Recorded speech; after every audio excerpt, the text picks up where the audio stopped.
Suventa merupakan analgesik opioid kuat yang memiliki kandungan sufentanil sitrat 5 mikrogram per mililiter.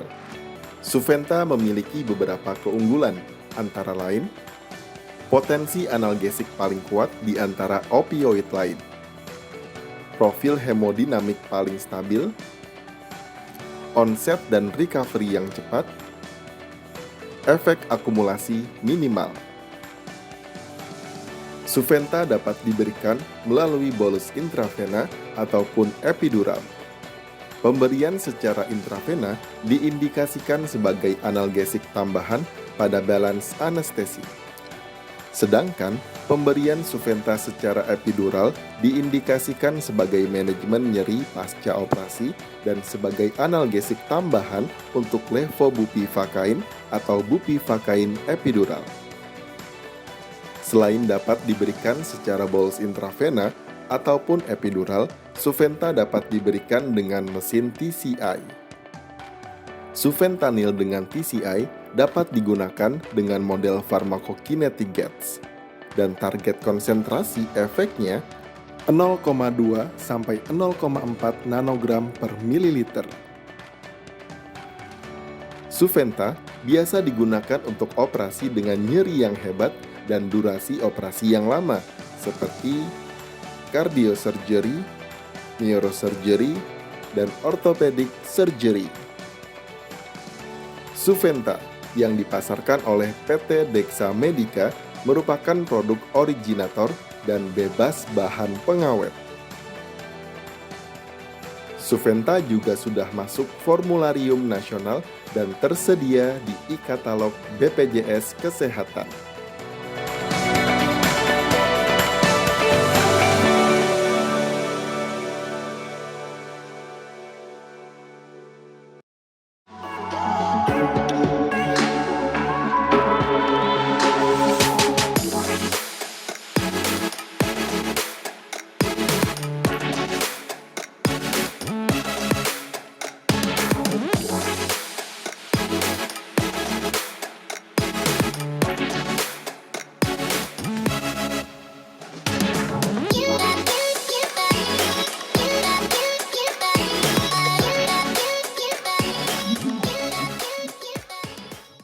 Beli kue itu tuh enak biar nggak banyak-banyak.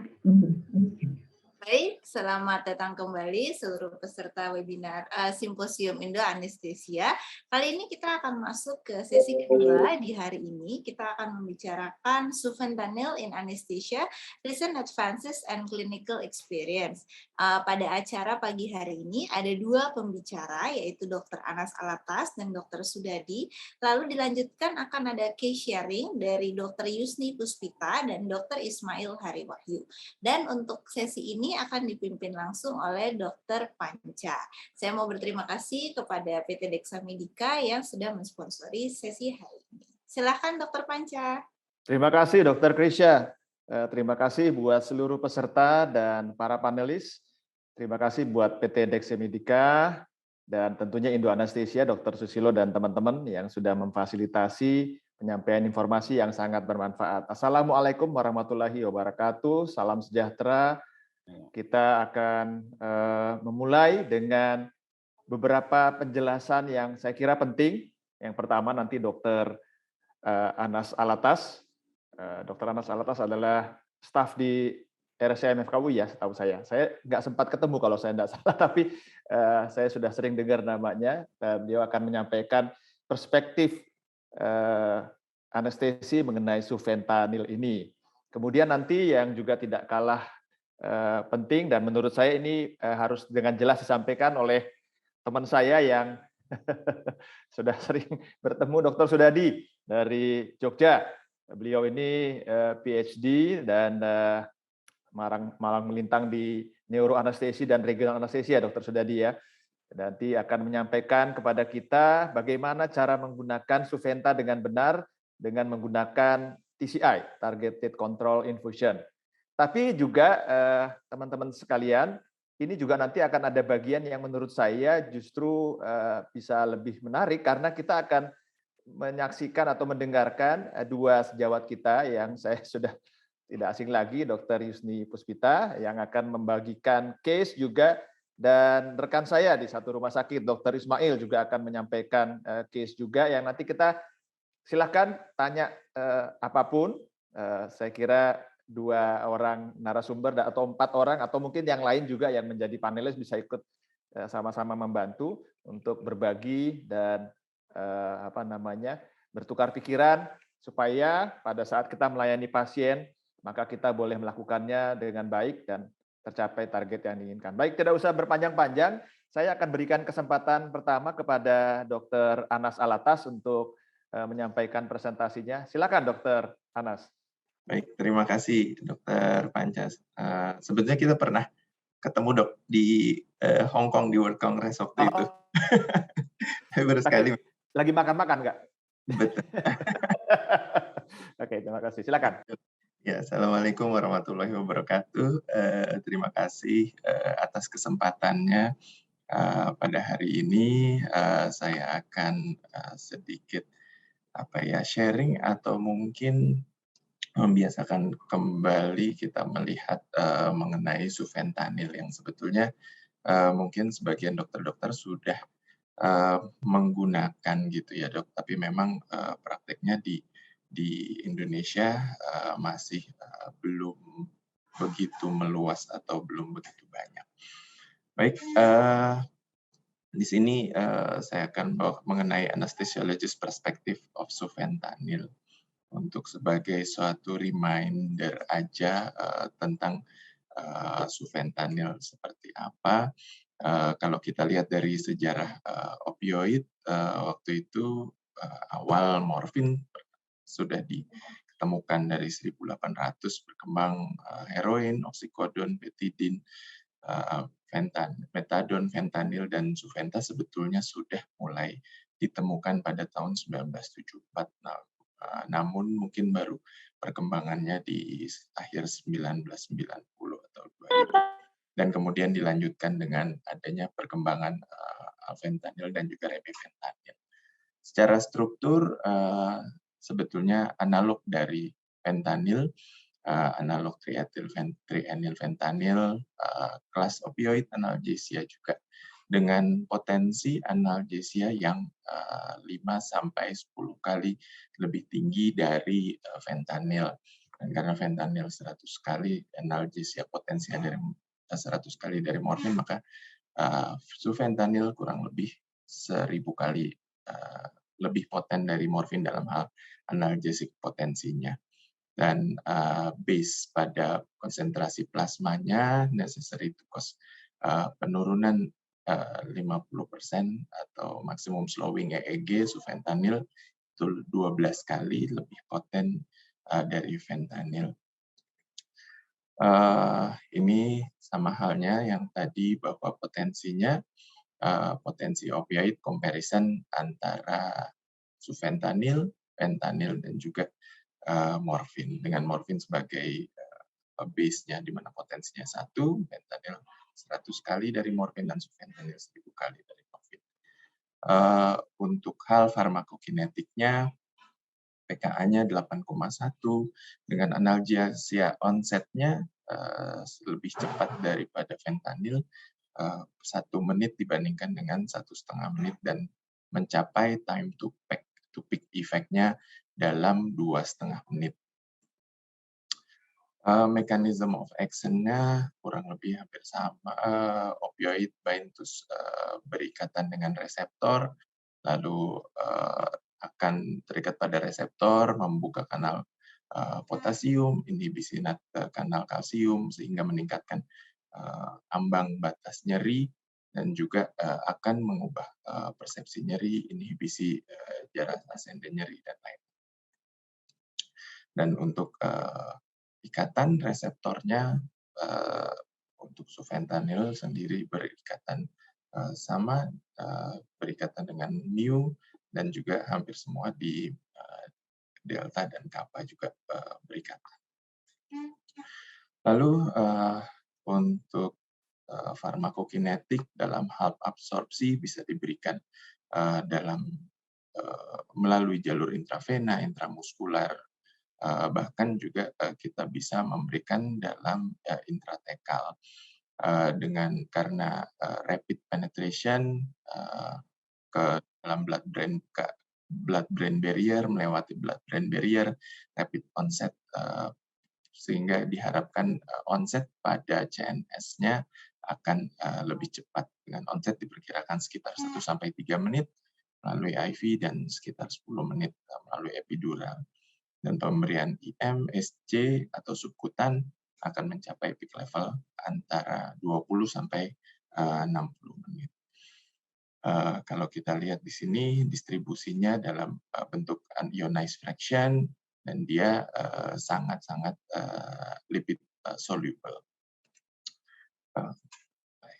Untuk metabolismenya, sufentanil ini opioid yang dependen pada liver for biotransformation di metabolisme di sistem sitokrom dan terkonjugasi di liver, kecuali remifentanil, dan dia untuk dengan high hepatic extraction ratio si sufentanil ini clearance-nya bergantung pada liver blood flow, tapi tidak tergantung pada drug metabolism capacity dari livernya.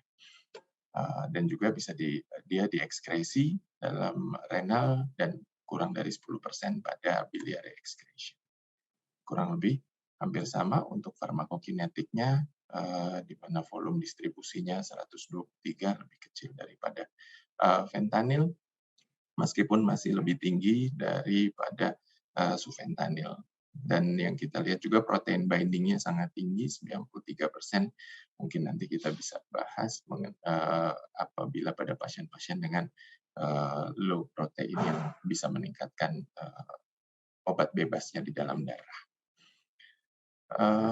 Eliminasinya kalau kita lihat di sini half time dari sufentanil dia intermediate dibandingkan dengan fentanyl dan alfentanil, high lipid solubility, high protein binding seperti yang tadi disebutkan, dan dikatakan bisa eliminasinya bisa agak memanjang pada pasien-pasien tua. Namun nanti kita bahas bagaimana sih pemberian atau penelitian-penelitian yang berhubungan dengan pemberian sufenta pada pasien-pasien usia tua atau pasien-pasien anak-anak.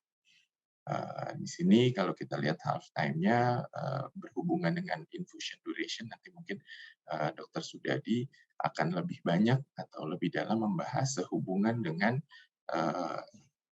properties-nya sufentanil pada penggunaan TCI.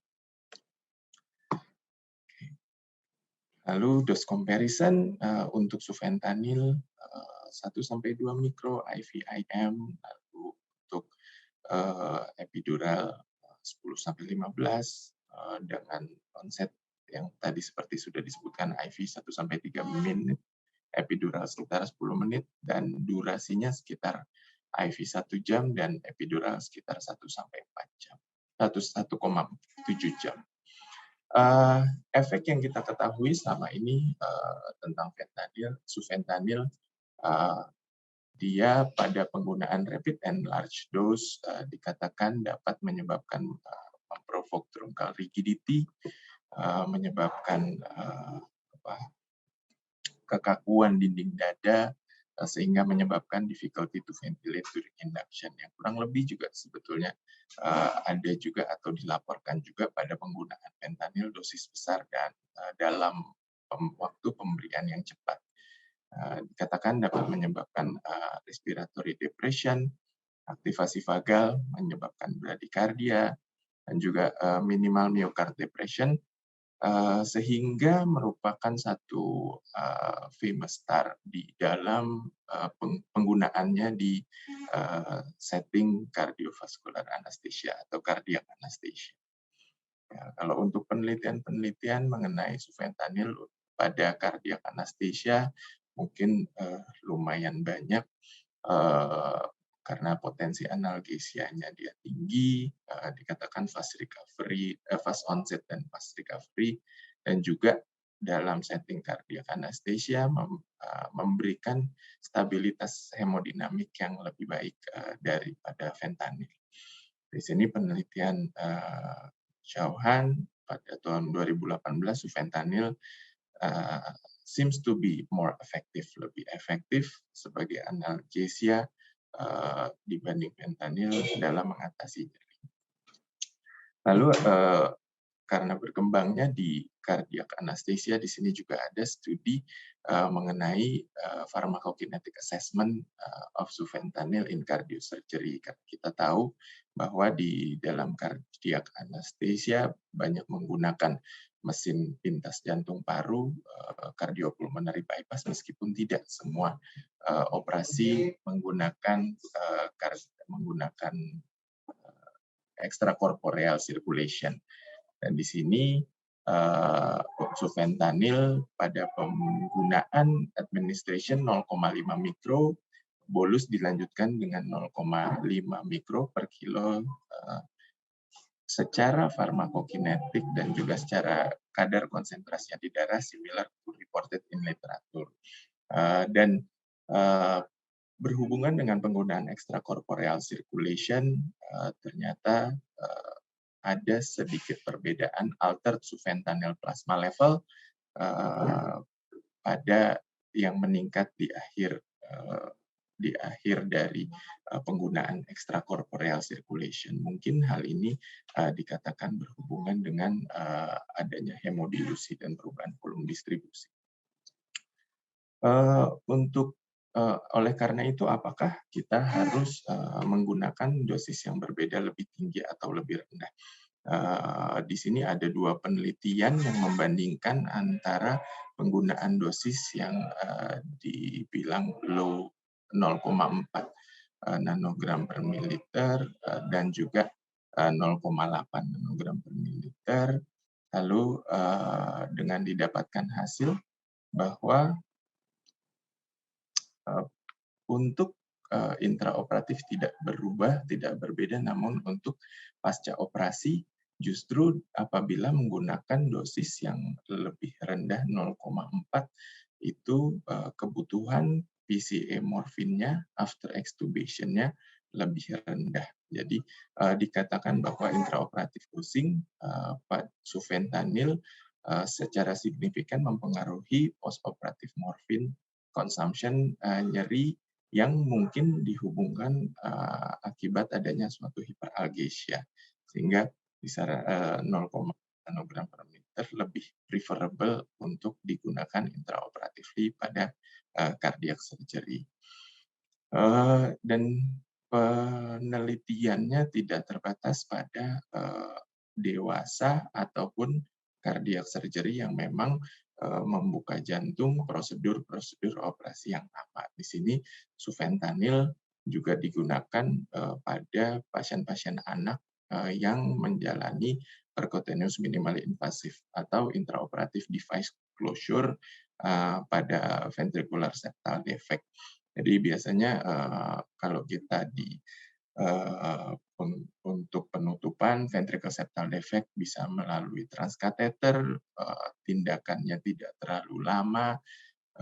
Di sini dilakukan penelitian bahwa antara grup fentanyl 1 mikro per kilo dan sufentanil 10 mikro per kilo tidak ada perbedaan dalam hal intraoperative time, intensive care time maupun hospital stay-nya. Jadi tidak berbeda. Lalu juga penggunaannya untuk epidural atau caudal epidural sufentanil dikombinasikan dengan bupivacain. Di sini dikatakan pada penelitian terhadap anak-anak dalam cardiac surgery dalam rentang usia antara 3 sampai 5 tahun, rata di keduanya kurang lebih hampir sama, dikatakan bahwa penggunaan bupivacain digabungkan dengan sufentanil ini dapat mengurangi stress respon dalam hal adanya peningkatan kortisol atau glukosa di pasca operasi. atau pasca mulai terlihat pada saat dari posternotomi sampai ke 24 jam postoperatif. Jadi supplementation caudal epidural bupivacaine and sufentanil bisa effectively attenuate stress response pada pediatric undergo cardiac surgery pada asianotic. Dan juga untuk penggunaan di ICU, untuk analgesia dalam hal chest tube removal yang kita tahu lumayan nyeri dalam apabila surgeon mengeluarkan atau menarik drain dari dada. Di sini dikatakan bahwa fentanyl seems to be more effective analgesia than fentanyl in controlling pain pada saat tube removal, di mana FAS atau pain intensity score-nya bisa dibandingkan di antara keduanya dari 5 menit sampai 20 menit pasca pemberian. Apakah itu saja hanya sampai di cardiac surgery? Ternyata sufentanil juga banyak diteliti atau digunakan pada neurosurgery dan melihat adanya suatu insidensi POCD yang pada penelitian Chen et al. 2019 bahwa POCD dapat berkurang, insiden POCD lebih rendah pada penggunaan sufentanil dibanding fentanyl dan juga menurunkan oksigen demand pada brain metabolism.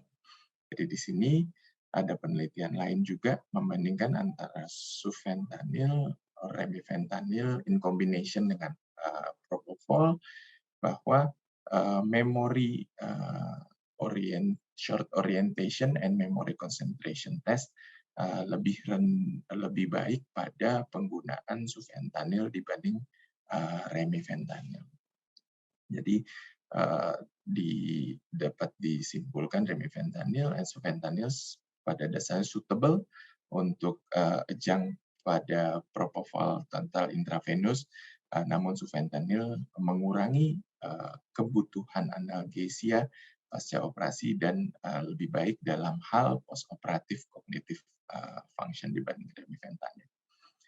Lalu untuk brain saturation juga dikatakan bahwa penurunan relatif maksimum decline pada saturasi oksigen antara penggunaan fentanyl dan sufentanil, bahwa sufentanil lebih dapat menurunkan reducing oxygen demand untuk brain metabolism dan juga dan didapatkan POCD yang lebih ringan atau lebih rendah pada pasien-pasien geriatri yang menjalani operasi bedah syaraf. Dan pada pasien-pasien dengan elderly, kita lihat di sini bahwa kita tahu pasien-pasien elderly selain permasalahan usia tua, penurunan metabolisme, lalu juga adanya komorbid. Di sini membandingkan 100 pasien elderly, usia tua, antara sufentanil dengan fentanyl, didapatkan bahwa penurunan respiratory depression pada sufentanil lebih rendah dibandingkan dengan pada fentanyl, meskipun pada akhirnya end-tidal CO2-nya tidak terlalu banyak berbeda karena adanya penurunan atau adanya respiratory depression itu. Namun dalam hal metabolik atau komorbid pada usia tua yang mungkin terjadi seperti diabetes, bahwa sufentanil dapat mengurangi stres respon akibat intubasi ataupun intraoperatively. Lalu untuk anak-anak, tadi disebutkan dengan volume distribusi dan lain-lain bahwa anak-anak bisa dosisnya bisa terlalu tinggi atau yang lain, atau eliminasinya yang mungkin terganggu di sini, membandingkan untuk anak-anak mendapatkan Sevo dan sufentanil yang menjalani adenotonsilektomi membandingkan antara fentanyl dengan sufentanil. Jadi di sini didapatkan bahwa pemberian 0,2 mikro per kilo after induction anesthesia dapat mengurangi emergence agitation pada anak-anak yang menjalani operasi adenoid tonsilektomi dan sevofluran dibandingkan dengan fentanyl. Dan juga untuk recovery time to extubate, ya, tidak ada perbedaan antara fentanyl maupun sufentanil dalam hal recovery maupun dalam hal skor-skor yang lain. Jadi bisa digunakan juga termasuk penggunaannya pada anak-anak. Dan di sini different small dose sufentanil blunting cardiovascular response membandingkan beberapa dos 0,1, 0,2, 0,3 dan dikatakan bahwa 0,3 memang yang paling menurunkan bahkan sampai abolish dari respon intubasi, dapat abolish cardiovascular response yang berhubungan dengan intubasi. Lalu untuk regional yang kita memang kita banyak memakai saat ini fentanyl untuk penggunaan dikombinasikan dengan regional atau neuroaxial anesthesia, dan dengan propertiesnya yang memang sudah diketahui bahwa dia tidak mengandung pengawet. Sufentanil bisa digunakan intratekal dengan dosis 2,5 sampai 10 mikro ataupun untuk penggunaan epidural dengan dosis 10 sampai 50 mikro. Dan di sini pada penggunaan sufentanil untuk anak-anak, comparing epidural fentanyl dan sufentanil untuk anak-anak dengan urological surgery dikatakan bahwa flux score pada 24 jam dan 48 dan 72 jam itu sufentanil memberikan flux score yang lebih baik sehingga memprovide less need, jadi lebih kurang kebutuhannya akan rescue analgesia dalam 24 jam pasca operasi dibandingkan dengan epidural fentanyl pada anak-anak yang menjalani urological surgery. Untuk postoperative pain juga pada thoracic surgery di sini dikatakan bahwa fentanyl dan sufentanil memberikan gambaran yang sama untuk faster acting, more potent dan efficient analgesia pada post-operative pain untuk thoracic surgery. Untuk dosisnya yang bisa kita gunakan sebetulnya kurang lebih hampir sama, sekitar mirip-mirip kayak seperti fentanyl dengan dosis yang 1/10-nya. Jadi analgesiknya sekitar 0,5 sampai 5 mikro, mungkin kita bisa start dari 0,1 sampai 0,3 mikro per kilo. Lalu untuk epiduralnya bisa sekitar 30 sampai 50 mikro per kilo setiap 4 sampai 6 jam. Atau bisa juga digunakan analgesic adjunct untuk labor or vaginal delivery dengan penggunaan 10 mikro dengan bupivacain atau levo 0,1 sampai 0,25. Meskipun di sini biasanya digunakan untuk epidural, ya, meskipun biasanya bisa digunakan bupivacain dengan konsentrasi yang lebih rendah. Jadi karena potensinya 10 kali lebih kuat, fentanyl kurang lebih 1 cc fentanyl setara dengan 1 cc sufentanil. Untuk take home message-nya, sufentanil provide more effective analgesic dibandingkan dengan fentanyl pada kardiak dan neurosurgery dan tidak menutup kemungkinan untuk digunakan juga pada populasi-populasi seperti elderly dan juga anak-anak. Untuk postoperative pain juga bisa dibandingkan bahwa sufentanil cukup baik untuk memprovide analgesia dengan juga dapat menurunkan respon kardiovaskuler terhadap intubasi dan dapat mengurangi agitasi dan juga memberikan emergence time yang kurang lebih sama pada anak dan elderly. Terima kasih. Terima kasih Dr. Anas atas presentasi yang sudah membuka cara berpikir kita, cara kita memandang sufentanil.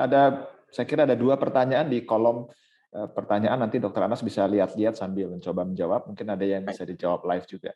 Berikutnya saya berikan kesempatan kepada Dr. Sudadi untuk memberikan presentasinya. Silakan Dr. Sudadi. Terima kasih. Assalamualaikum warahmatullahi wabarakatuh. Suara saya bisa kedengaran, Dokter? Dengan jelas bisa Ya. didengar. Ya. Terima kasih. Mohon izin untuk share screen.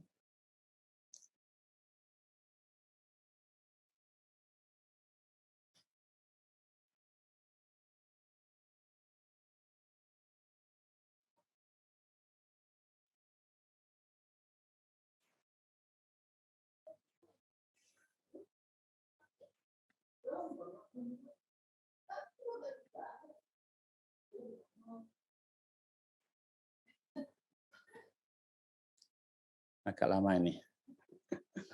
Ya, tidak apa-apa Dok, silakan. Sudah mulai ini pelan-pelan. Ya. Oke, terima kasih. Saya sampaikan kepada panitia, juga kepada semua guru-guru saya yang mungkin hadir di sini.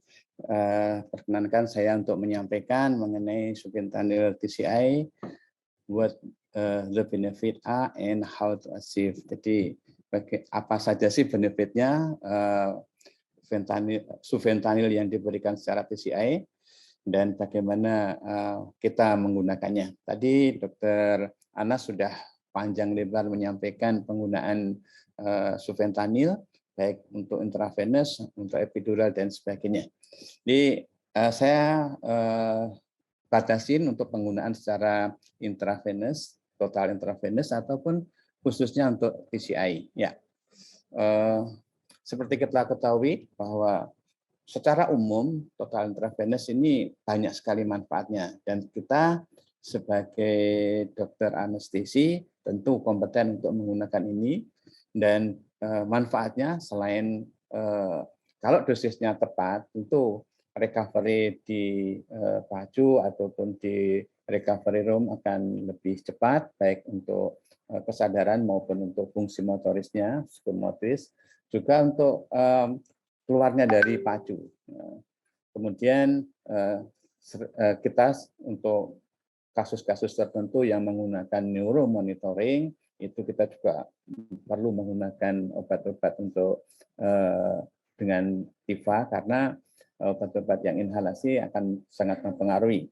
Juga benefit yang lain, keuntungan yang lain kalau kita menggunakan propofol ini juga ada efek antiemetik dan yang jelas bahwa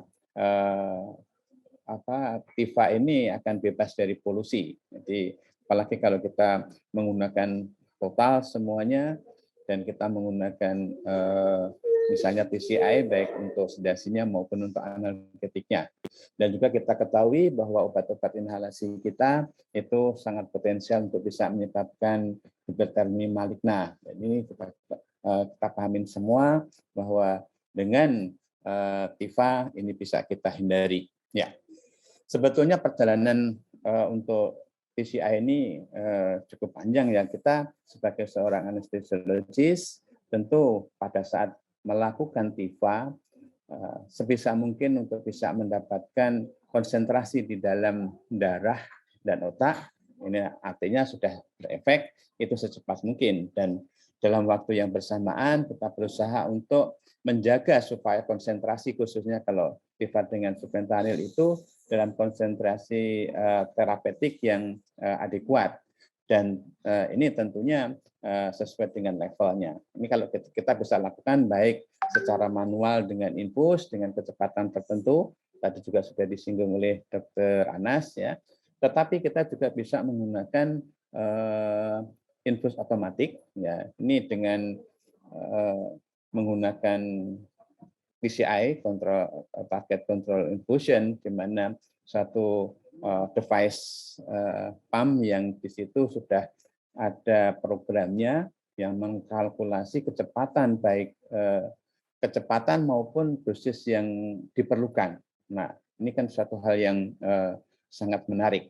Sebetulnya TCI sendiri ini sudah cukup lama ada di dunia, tahun 97 sudah ada. Nah ini ya, jadi target control infusion adalah merupakan suatu komputer ya sebetulnya yang ini digunakan untuk mengadjust infus ya, dan untuk memaintain, untuk menjaga kebutuhan daripada obat pada konsentrasi tertentu sesuai dengan kompartemen dari tubuh. Nah, ini ada dua target, yaitu target konsentrasi di dalam plasma maupun di dalam side effect-nya, artinya di otak. Karena untuk obat-obat sedasi tentunya akan ada di sana. Ya.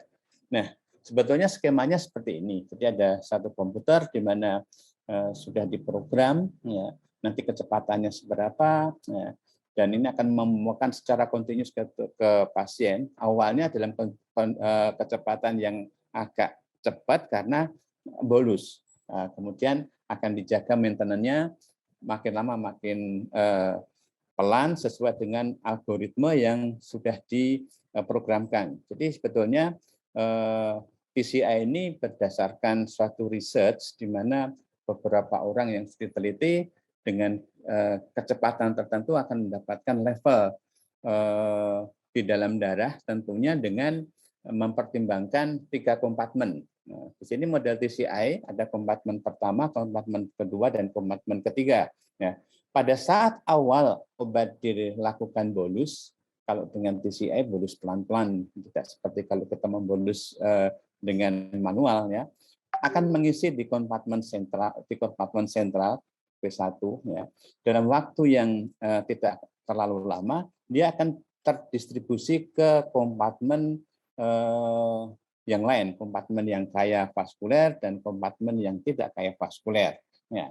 Dan kemudian ini akan berimbas nanti di efek site, di tempat obat itu bekerja sesuai dengan kondisi di sentral. Nah ini dalam jangka waktu tertentu akan terdapat suatu keseimbangan sehingga bolusnya ini makin lama makin pelan sesuai dengan eliminasi yang ada di dalam tubuh sesuai dengan farmakologi obat tersebut.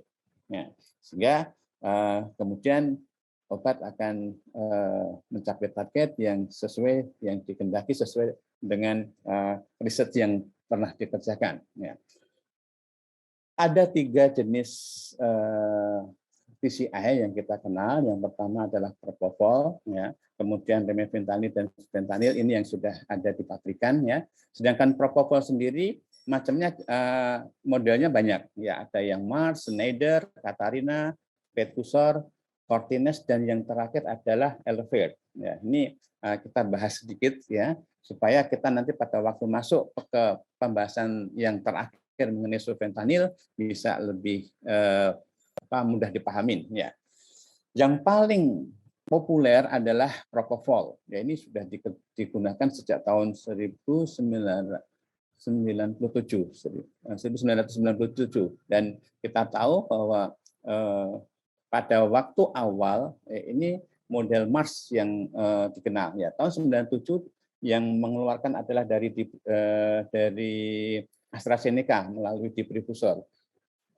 Device-nya khusus, kemudian sepetnya juga khusus, tidak bisa diganti dengan sepet yang lain, ada barcode-nya yang bisa dikenali oleh mesin TCI, dan kita akan sesuai dengan Mars model kita memasukkan umur dan berat badan di situ. Ya.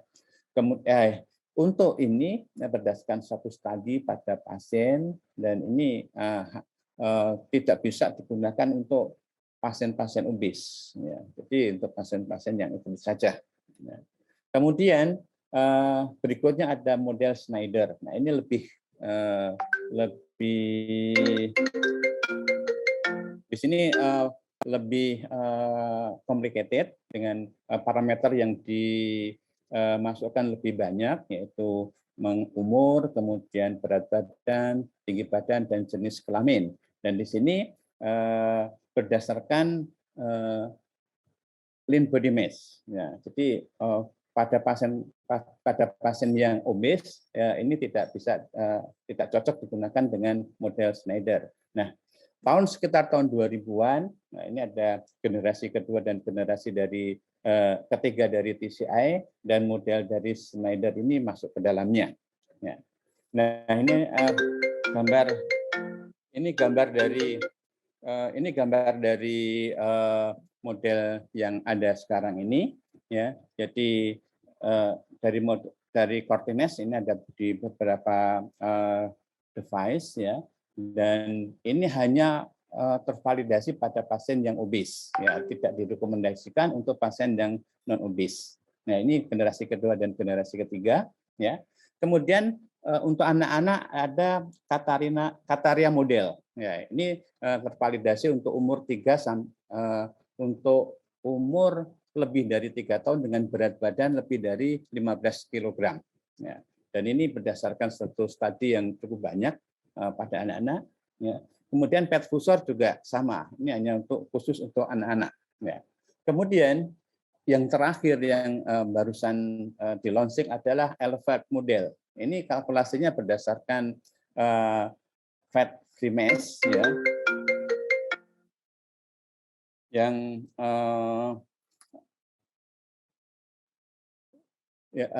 dengan algoritma scale yang berdasarkan umur, kemudian berat badan dan sebagainya. Dan yang penting di sini adalah pemakaian EEG untuk mengetahui kedalaman anestesi berdasarkan BIS dan setline. Nah, ini sehingga lebih presisi. Model Elevate ini bisa digunakan untuk pediatrik, kemudian untuk dewasa, orang tua, baik untuk yang obes maupun non obes, sehingga komplit. Nah, kemudian yang remifentanil ini pemakaiannya cukup luas karena berdasarkan range umur yang cukup lebar. Ya. Kemudian yang terakhir adalah untuk sufentanil, tadi sudah disampaikan sedikit oleh Dr. Anas bahwa dengan model CAP. Ya. Di TCI, sufentanil ini dengan model CAP. Saya sedikit menyampaikan, walaupun tadi sudah disampaikan oleh Dr. Anas, ya, sufentanil ini tahun 74 mulai disintesis dan kekuatannya 5-10 kali dibandingkan dengan fentanil, jadi cukup poten di sini. Dan ya, pada saat diberikan single intravenous ini pada pasien-pasien tertentu bisa sampai 12 kali fentanil dengan potensiasinya. Ya, oke. Kita ketahui bahwa narkotik ini berefek di cerebral blood flow. Ya, hanya saja karakteristiknya memang agak susah dicermati, ya. Tetapi pada low dose, narkotik ini mempunyai efek yang sangat minimal di cerebral blood flow dan di cerebral metabolic rate-nya. Ya.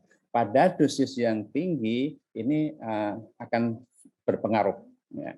Kemudian untuk autoregulasi dan CO2, reaktivitasnya ini termaintain, jadi tidak terpengaruhi. Sedangkan efek pada pada LCS itu tidak begitu berpengaruh. Ya. Saya akan sampaikan di sini. Ya. Sufentanil ini untuk kenaikan tekanan intrakranialnya itu tidak berpengaruh. Ya, jadi tidak dipengaruhi baik pemberian yang low dose maupun yang high dose tidak begitu berpengaruh. Ya.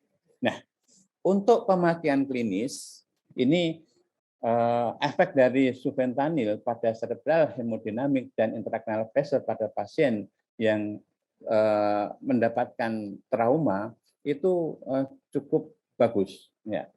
Dengan dosis 3 mikrogram per kilogram berat badan intravenus, ya, ini mempunyai efek yang tidak signifikan dalam hal perubahan di cerebral artery media.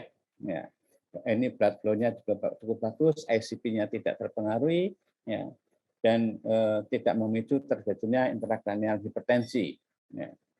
Kemudian di penelitian yang lain, ya, ini akan menaikkan hemodinamik, mengimprove atau memperbaiki hemodinamik stabilitasnya, dan juga oksigenasi setelah induksi anestesi dengan TCI. Ya, ini dengan target efek 0,48 nano. Nah, sebetulnya ini MAP, heart rate, stroke volume dan sebagainya ini cukup bagus. Nah, jadi perlu kita pertimbangkan untuk penggunaannya. Ya. Nah, sebagai kesimpulan pada riset yang tadi untuk hemodinamik, ada induksi anestesi dengan propofol dan sufentanil, ya, ini akan memperbaiki stabilitas hemodinamik, ya. Juga ini pada pasien-pasien yang dilakukan CABG. Ini tadi sudah disampaikan oleh Dr. Anas sebetulnya. Hanya saja ini digunakan dengan menggunakan TCI. Ya. Kemudian penelitian yang lain ini sufentanil untuk cerebral hemodinamik, ya, yang diberikan dengan dosis yang moderate, ya. Ini sufentanil menurunkan cerebral blood flow, ya. Jadi pada kondisi-kondisi tertentu akan bisa menurunkan cerebral blood flow, dan kita pun juga harus menjaga karena cerebral blood flow yang terlalu berlebihan justru akan meningkatkan tekanan intrakranial. Ya. Ya. Penelitian yang lain, seperti yang lain, sufentanil infus yang diberikan sebelum dilakukan ekstubasi, ya, ini akan mencegah terjadinya batuk. Jadi, monggo dengan dosis sufentanil 0,2 sampai 0,3 mikro per kilogram berat badan per jam, ini akan mencegah terjadinya batuk pada saat dilakukan ekstubasi. Ya. Oke. Kemudian untuk balan anestesi, ya, ini bukan dengan TCI, ya, bahwa sufentanil ini akan bisa yang dikombin dengan inhalasi isoflurin, ini cukup bagus untuk balance anestesi, ya. Dan sangat appropriate untuk craniotomy, ya. Kemudian ini yang penting juga bahwa TCI dengan sufentanil, ya, ataupun dengan diberikan dengan ketamin, ini hemodinamiknya akan sangat stabil untuk pasien-pasien yang dilakukan craniotomy pada traumatic brain injury. Jadi, hemodinamiknya cukup stabil, dan bahkan pada kenaikan dosis untuk ketamin ini tidak meningkatkan tekanan intrakranial. Kemudian masih, ya, ini pengaruh dari opioid yang diberikan baik remifentanil maupun sufentanil, ya, yang dinilai pasca operasi itu tidak mempengaruhi respirasi. Nah, jadi ini tetap stabil, apalagi sufentanil yang relatif durasinya lebih panjang yang diberikan secara TCI, ternyata ini cukup baik. Ya. Kemudian ini evaluasi pada pemakaian sufentanil, ya, yang diberikan secara TCI. Ya. Ini dengan dosis 0,4 atau 0,6 nano per mili pada ini untuk ras Chinese, ini ternyata cukup bagus. Ya. Bahkan ini kan 0,6 ini menggunakan dosis yang hampir 2 kali lipat dosis usualnya. Nah, pada saat kita melakukan insersi LMA, nah, ini sudah diteliti bahwa efek dari konsentrasi sufentanil untuk insersi LMA pada induksi dengan propofol input 4 mikro per mili, ini TCI dengan propofol, ini juga memberikan respon hemodinamik yang stabil. Jadi, dan dosis untuk sufentanya sendiri ini hanya 0,16 nano.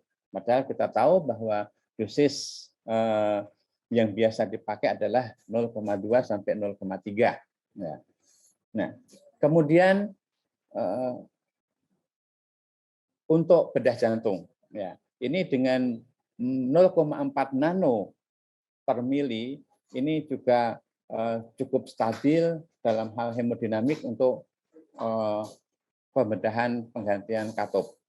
Nah, Sejawat sekalian, jadi benefit daripada total anesthesia itu recovery akan cepat, ya, baik untuk kesadarannya maupun psikomotor.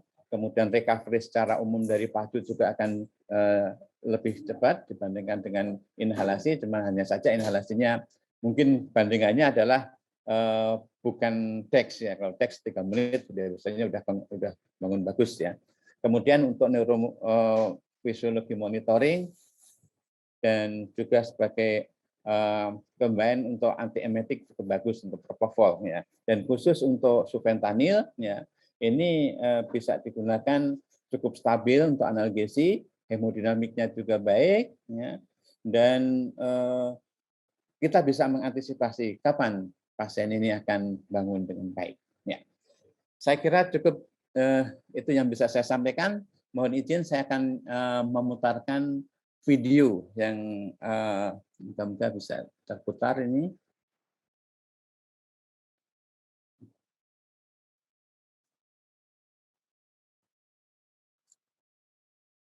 Ya,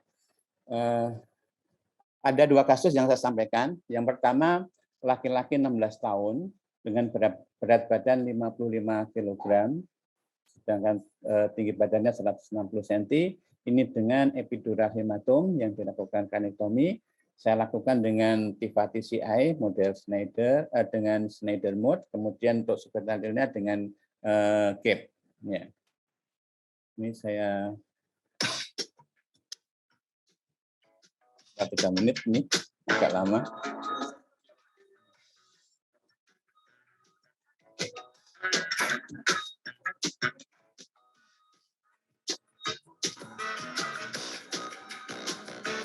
Ini setting untuk PCI-nya. Sebetulnya ini yang digunakan, mohon maaf, merek, nyebut merek dari Menteri, ya.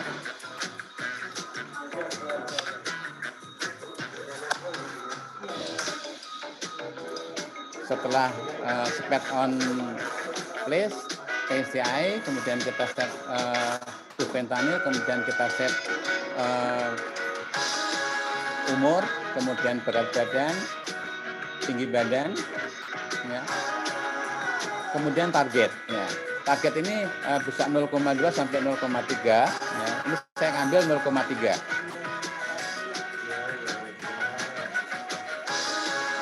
Nah, hemodinamik cukup stabil, tensinya tidak begitu bergejolak, heart rate-nya cukup bagus.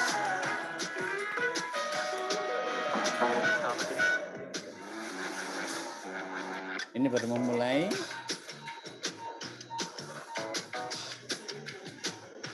Saya tidak menggunakan gas, hanya R dan O2.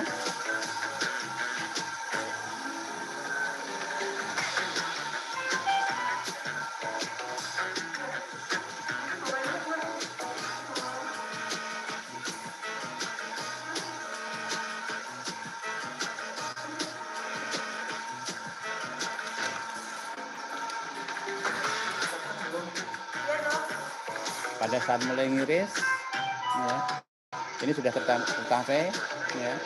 Hemodinamiknya tidak banyak berubah, heart rate-nya stabil.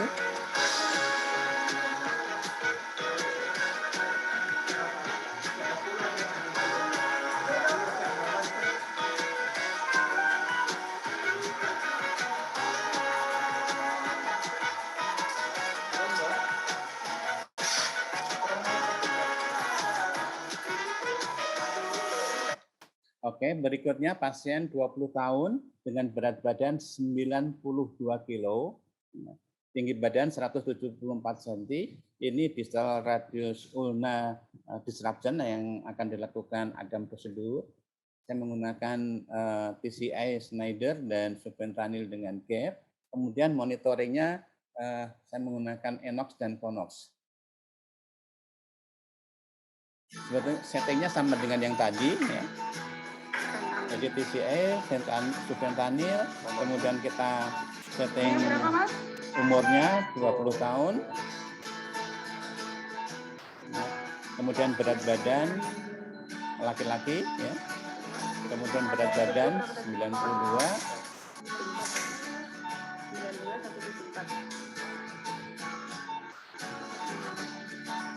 Ya. Ini saya menggunakan target 0,2. Ya. Ini sudah jalan ya. Dengan 0,2 saya turunkan karena noxious-nya itu turun di bawah 40. Ini hemodinamik cukup stabil.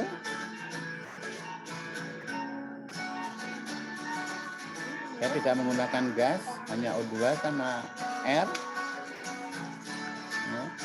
Ini konoknya 48, enoknya ini dengan target 0,15 karena enoknya cukup rendah.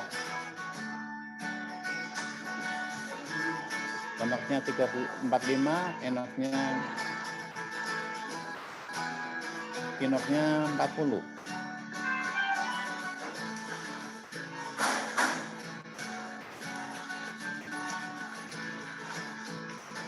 Oke, ya. Terima kasih. Dari saya sekian, terima kasih. Assalamualaikum warahmatullahi wabarakatuh. Salam sehat. Terima kasih Dr. Sudadi sudah memberikan presentasi yang menarik dengan video juga. Berikutnya sebelum kita diskusi, Dr. Sudadi sudah ada pertanyaan di kolom Q&A, bisa diperhatikan, dijawab, dan mungkin nanti bisa dilakukan live. Tapi sebelum jawaban pertanyaan-pertanyaan ini, mungkin kita akan dengarkan dulu kasus yang akan disampaikan oleh Dr. Yusni, nanti Dr. Ismail setelahnya. Silakan Dr. Yusni.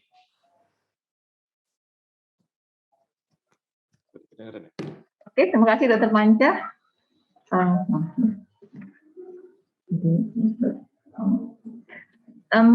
Sharing kasus ya dokter ya, para dokter sekalian. Ini ada 3 kasus yang saya akan tayangkan di sini.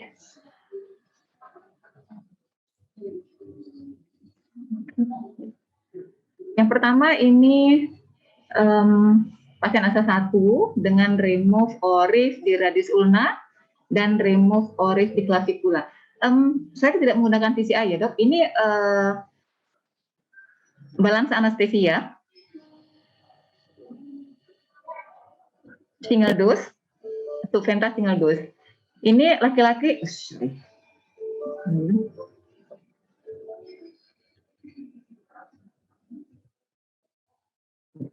Laki-laki 24 tahun dengan diagnosa union fraktur radius ulna sinistra dan clavikula sinistra, pro remove oris. Ini hemodinamik sebelum operasi. Jadi kita lakukan induksi dengan menggunakan tiopental 500 mg di bolus pelan, kemudian rocuronium 20 mg dan Suventa 50 mg, tetapi 50 mikrogram, tetapi diberikan dalam dua kali. Jadi sebelum induksi 25 mikrogram, kemudian setelah intubasi, sebelum insisi baru dimasukkan lagi 25 mikrogram secara lambat. Dokter Yusni, maaf kayaknya videonya belum play dok.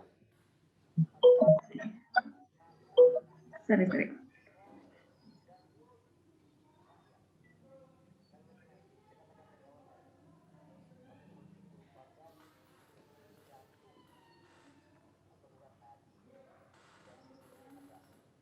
Ya.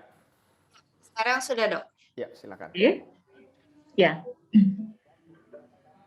Sebelum induksi, hemodinamiknya seperti ini.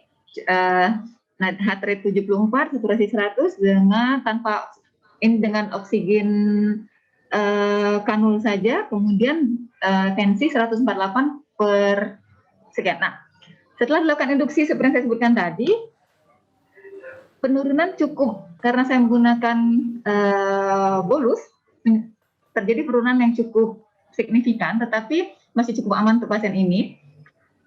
Selanjutnya kita intubasi dan Ya, ini hemodinamik setelah intubasi, dan kemudian saya lanjutkan dengan sevofluran low flow 0, fresh gas flow-nya 1 liter dengan sevo 0,2 volume persen. Pasien cukup stabil durante operasi. Pasien asa 1 durante operasi cukup stabil. Sebelum insisi saya masukkan 25 mikrogram subventa lagi secara pelan.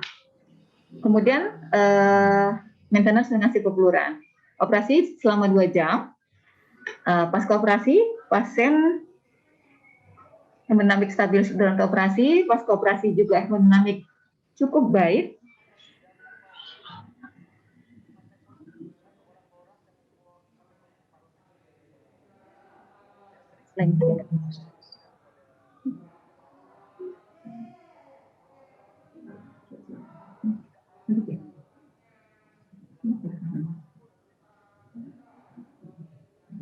Sorry, ini videonya macet-macet nih.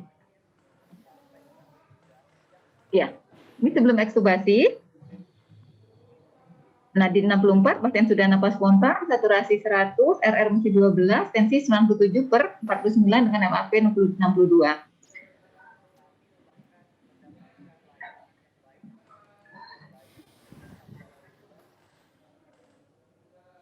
Ya, ini hemodinamik setelah ekstubasi. Jadi hemodinamiknya cukup stabil, tidak ada hiperdinamik pada waktu dilakukan suctioning atau ekstubasi. Pasien juga tidak batuk. Ini videonya terpotong ini. Jadi pasiennya juga tidak batuk, tidak tensi tidak naik, nadi tidak naik, cukup kooperatif, bisa dipanggil. Ya, ini untuk kasus pertama. Lalu yang kedua, saya gunakan untuk kasus hipotensi kendali.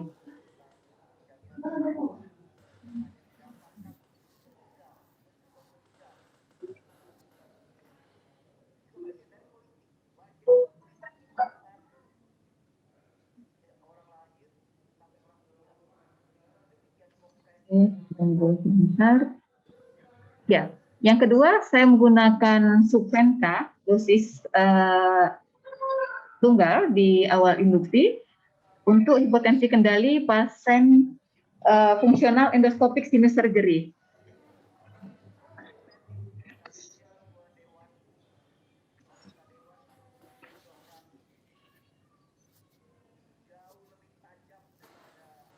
Ya, laki-laki 22 tahun, sorry.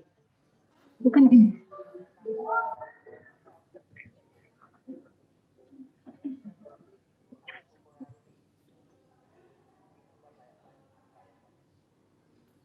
Sorry ini.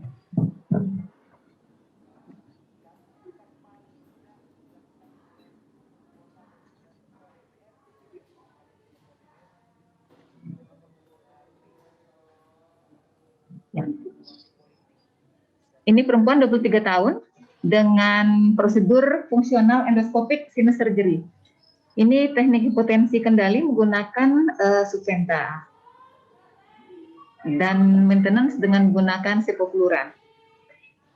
Ini status hemodinamik pada sebelum induksi dengan heart rate 78, tensi 116/61, lalu diinduksi dengan tiopental 500 mg, jadi diinduksi lambat sebanyak 500 mg, kemudian dengan rocuronium 20 mg dan subventanil 20 mikrogram sebelum intubasi dan 25 mikrogram pada saat prosedur akan dimulai. Nah, ini hemodinamik setelah induksi.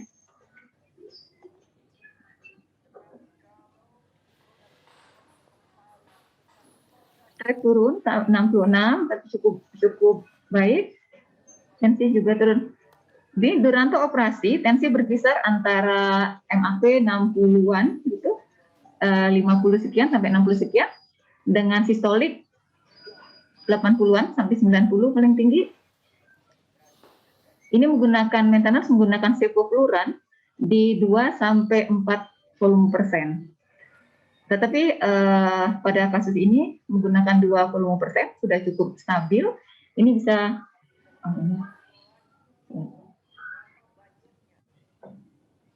ini di layar monitor di layar monitor itu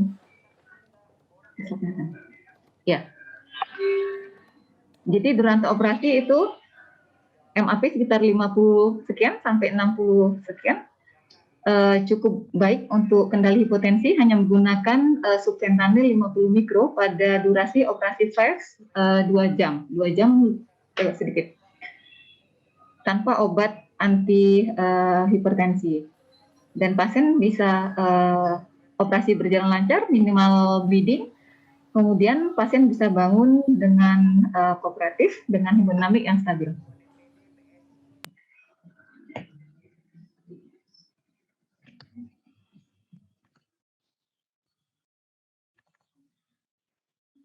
Kasus yang ketiga ini pada geriatri, umur 67 tahun, ASA 2 karena geriatri, operasinya ekstraksi sisa nukleus lensa.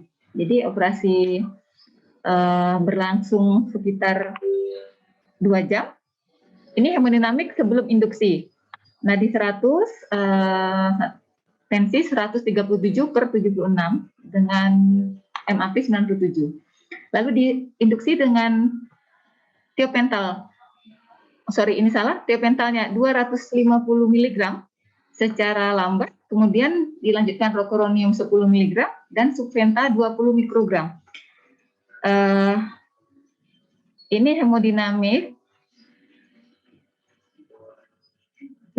Videonya agak sedikit lambat. Ini sebelum induksi. Nah, ini hemodinamik setelah induksi. Setelah obat induksi dimasukkan, maka heart rate 69, saturasi 99 dengan tensi 108/72. Cukup bisa ditolerir sama pasien dengan usia 67 tahun.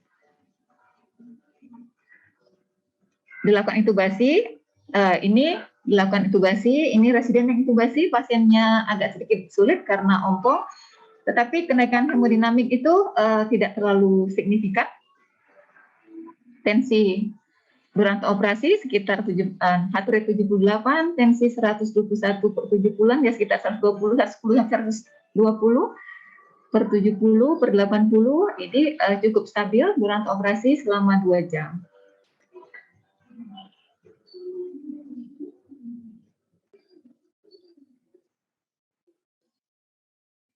Sebelum ekstubasi, hemodinamik masih stabil, heart rate 67 dengan RR yang sudah mulai spontan, 14 kali dengan tensi 108 sekitar 100/70. Seperti itu.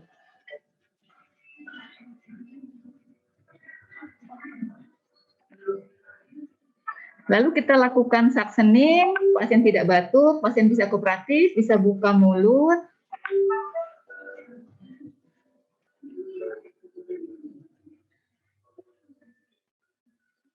Tidak ada respon hiperdinamik juga. Oke, ini setelah pasiennya di suction dan diekstubasi, kita bisa melihat sangat stabil hemodinamik, heart rate tidak naik, tensi juga tidak melonjak. Ini cukup aman buat usia geriatri.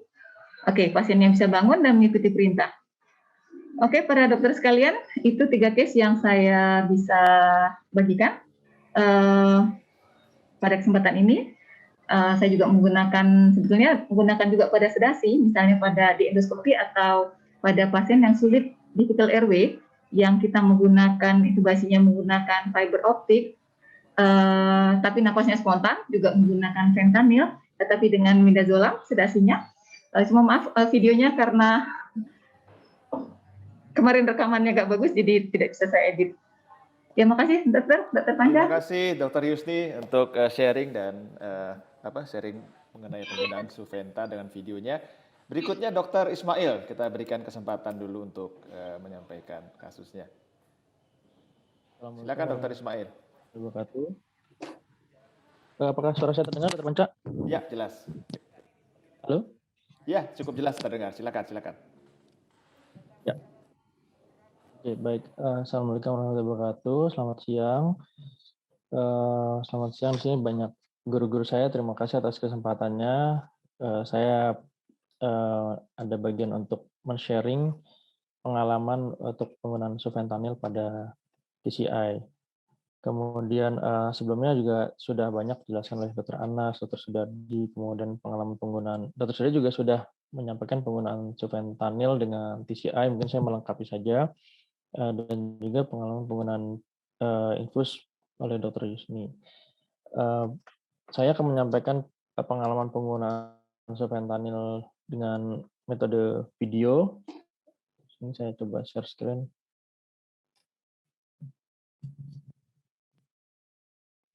Dari panitia boleh bantu.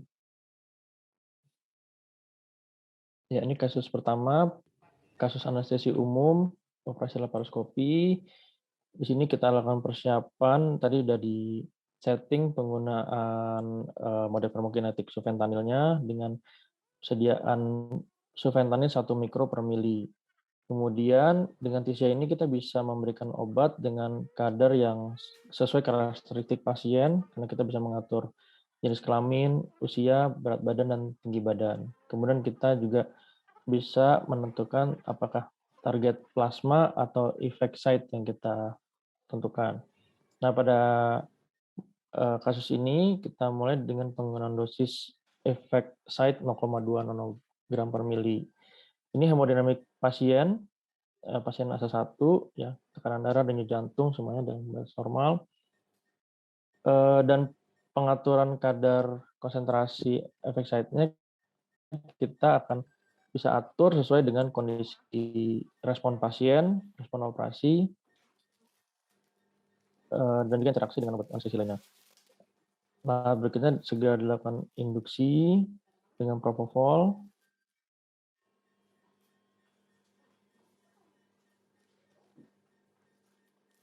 Kemudian dilanjutkan dengan pelumpuh otot menggunakan rocuronium.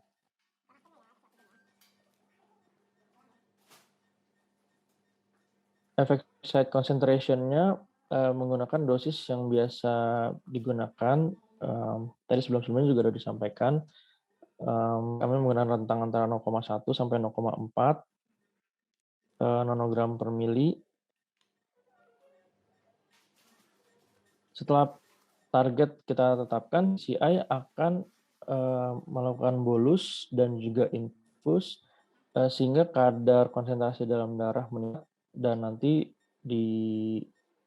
diharapkan segera mencapai target yang kita tentukan. Itu di sini 0,2. Kalau kita lihat di sini kadar konsentrasi plasmanya 0,32.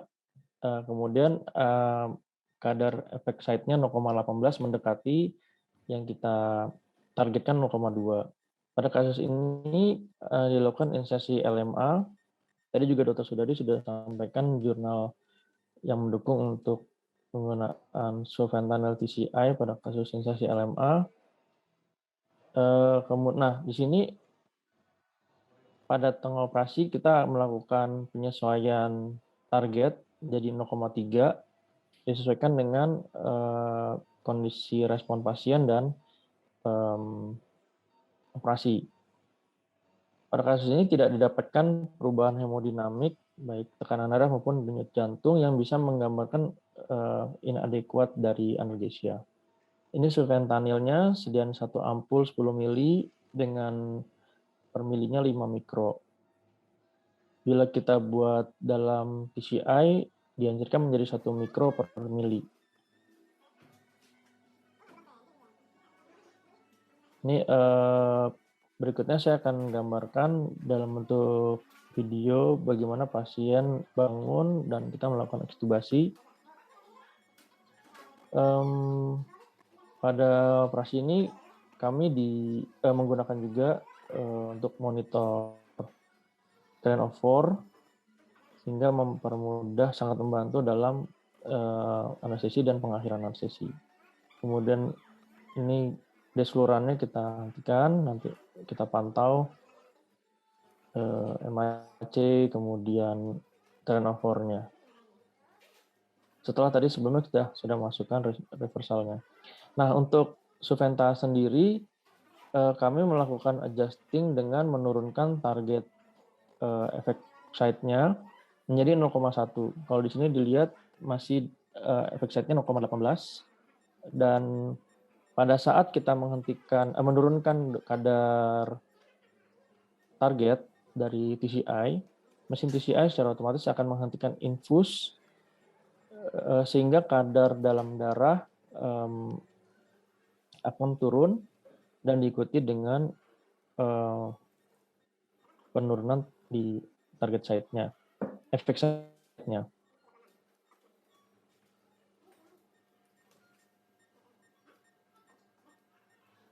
Nah, ini kondisi pasien dalam kondisi stabil. Di situ tampak sudah ada peningkatan trend over-nya.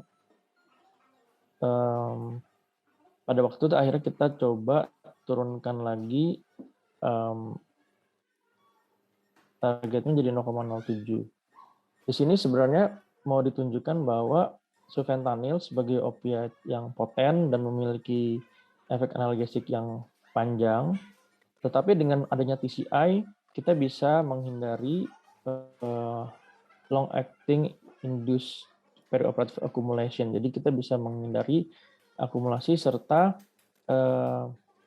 bisa memungkinkan rapid recovery dari anestesi. Jadi penggunaan sufentanil dengan target ekstubasi ini tidak tertunda ekstubasinya, maupun adanya yang dikhawatirkan depresi pernapasan postoperatif.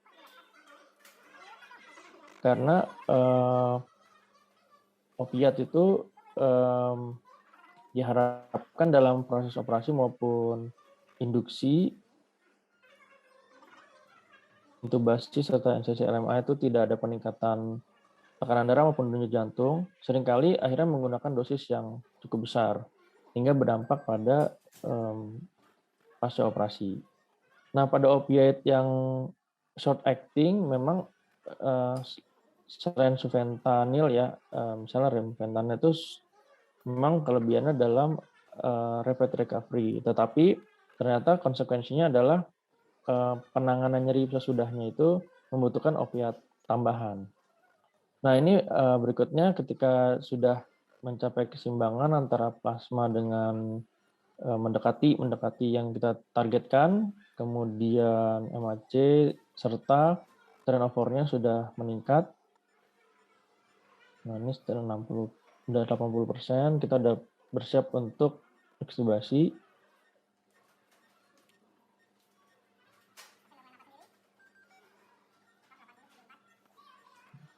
Pasien sudah bernapas spontan.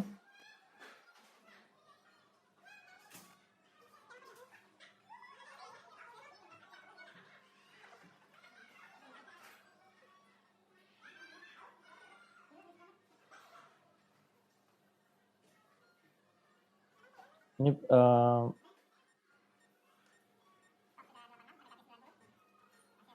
hemodinamik selalu dalam kondisi stabil. Nah, berikutnya adalah kita melakukan ekstubasi. Pasien coba dibangunkan.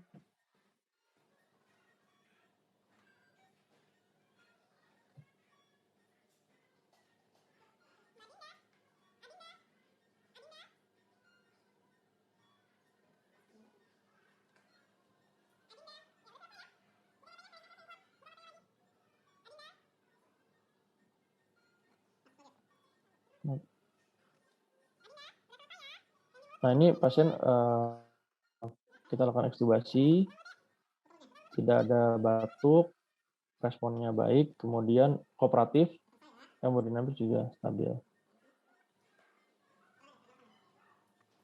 Baik, nah, ini target yang kita setting. Kemudian kasus kedua, ini saya menyampaikan juga video pasien 57 tahun dengan hipertensi akan menjalani operasi tulang belakang dengan anestesi umum. Dan saya berkoordinasi dengan Dr. Bambang Tutuko untuk membuat videonya. Kami menggunakan sufentanil dengan TCI. Kali ini kita setting targetnya adalah 0,3 dan kita ingin menunjukkan pada kasus ini dilakukan intubasi. Bagaimana respon hemodinamik untuk menunjukkan analgesia pada penggunaan sufentanil TCI. Jadi setelah tercapai keseimbangan antara kadar plasma dengan kadar efek site-nya yang sesuai dengan kita targetkan, pasien dilakukan intubasi. Nah, berikutnya kita akan tunjukkan kondisi hemodinamik pasien. Setelah intubasi, tekanan darahnya dan denyut jantungnya dalam kondisi stabil. Bahkan denyut jantungnya tidak ada peningkatan. Nah, sufentanil terbukti mencegah peningkatan tekanan darah dan denyut tadi, walaupun efek samping hipotensi dan bradikardia harus menjadi perhatian. Nah, penggunaan TCI ini diharapkan mencapai target mencegah peningkatan tekanan darah dan denyut jantung dan juga meminimalisir efek samping. Nah, pasien dipantau dengan menggunakan bispectral index dengan target antara 40 sampai 60. Nah, harapannya dengan penggunaan BIS ini adalah meminimalisir dosis anestesinya, sama seperti yang sebelumnya adalah kadar opiat yang optimal, tidak berlebihan, hingga mempercepat waktu pemulihan dari anestesi dan juga lama di ruang pemulihan.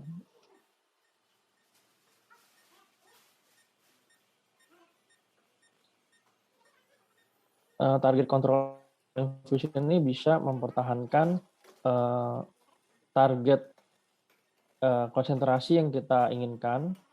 Nah, di sini 0,3 dari sejak awal dan mendapatkan analgesia yang cukup selama tindakan maupun pasca operasi.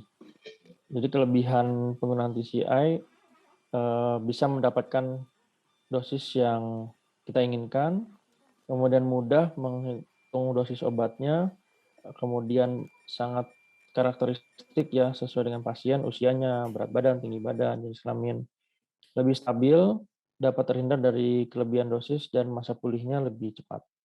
Sekian dari saya. Terima kasih.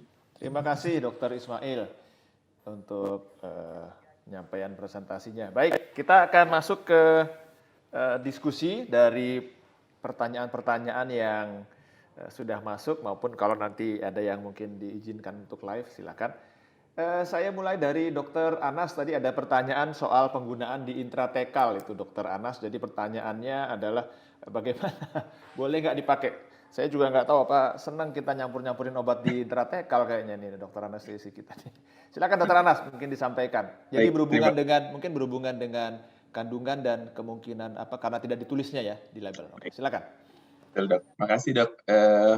Memang yang sufentanil ini untuk on labelnya epidural, Dok. Ya, epidural penggunaan sudah on label. Satu hal lagi yang sudah tertera bahwa sufentanil ini dia bebas pengawet, free preservatif, sehingga relatif aman untuk penggunaan intratekal. Memang kalau untuk on label yang intratekal belum ada, Dok. Gitu. Tapi penelitian di seluruh dunia banyak yang menggunakan Sufenta secara intratekal based on free preservatif itu, Dok. Mungkin itu, Dok. Baik, ya urusan dosis dan lainnya diserahkan pada masing-masing kita. Ya, Dokter Sudadi ada komen soal ini, Dokter Sudadi, intratekal. Kalau memang itu tidak ada preservatifnya ya saya kira nggak ada masalah aja. Dan sebetulnya yang dimasukkan kan sedikit banget. Mungkin kita perlu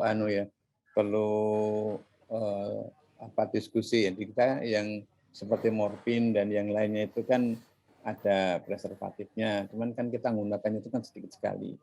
Ya, karena tidak ada yang beredar di kita yang non preservatif ya mungkin perlu kita nyampaikan ke PP ya kali supaya disahkan boleh.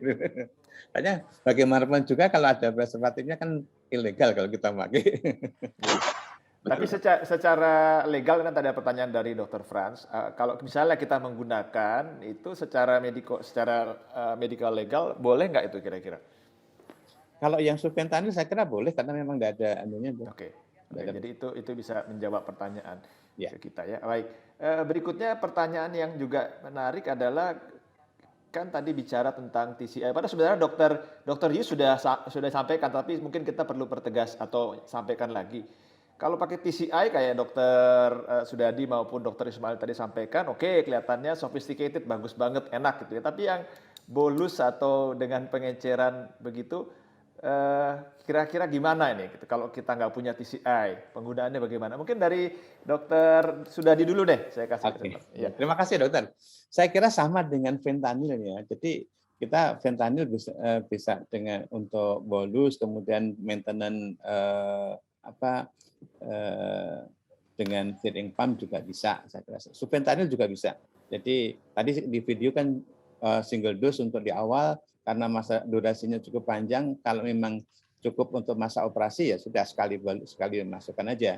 Nah, tapi kalau misalnya panjang dan kita mau santai dengan drip ya enggak masalah. Kita encerkan di infus, tinggal dripnya aja kita atur berapa tetes per menit, kan sama saja sebetulnya. Ya. Saya kira tidak ada rotan akar pun jadi. Nah itu Indonesia banget. Ya, tapi begini dokter, maksud saya kalau kita menggunakan Suventa untuk bolus, padahal kan itu potensinya besar tuh ya, 5-10 kali ya dari fentanyl ya. Nah, dengan sediaan yang seperti itu, apa nggak takut gitu ya? Apa nggak takut kebanyakan begitu? Sebetulnya enggak dok. Jadi kalau yang pengalaman saya kalau misalnya bolus dok, ya memang begitu bolus, kemudian kalau kita induksi pasiennya apnu, itu pasti itu. Nah, tetapi kita malah kadang-kadang intubasi tanpa dengan relaksan pun it's okay. Tidak ada gejala kalau tidurnya cukup dalam. Dan kalau kita menggunakan masker relaksan menjadi ngirit banget. Ya ini soalnya juga ada pertanyaan dari Dokter Diki saya tadi lihat tentang rigiditas yang terjadi. Itu nggak pernah ada nggak itu dokter? Belum pernah ngalamin saya dok. Belum pernah ngalamin. Belum pernah ngalamin. Iya. Baik. Dokter Yus ada komentar soal ini mungkin? Ya, pengalaman karena tadi dokter pakai kan bolus itu. Bolus. Gimana cara bolusnya itu sebenarnya itu? Diencerkan atau seperti apa? Iya, enggak dokter. Jadi saya menggunakan bolus di triwe biasa dengan infus yang jalan gitu. Jadi tidak diencerkan, cuma diinjeksikan pelan setelah pentotal. Saya menggunakan pentotal ya. Jadi sedasinya semuanya saya menggunakan pentotal. Bila kita memberikan kecepatan, kita akan melihat pasien itu cegukan, batuk, itu respon yang paling sering kita lihat dari Suventa. Kalau untuk hemodinamik, saya menggunakan Thiopental dan Suventa. Artinya ini dua obat yang memang kardiak depresan, juga depresi napas yang kuat. Jadi pasien, seperti dokter sudah dibilang, saya menggunakan sangat sedikit relaksan. Hampir semua pasien yang operasinya durasinya 3 jam, itu saya cuma 1 kali bolus untuk Suventanya. Jadi sekitar 50, kalau 3 jam itu 50 mikro, dengan rocuronium 20 mg, itu enggak nambah, walaupun operasi bedah saraf sekalipun.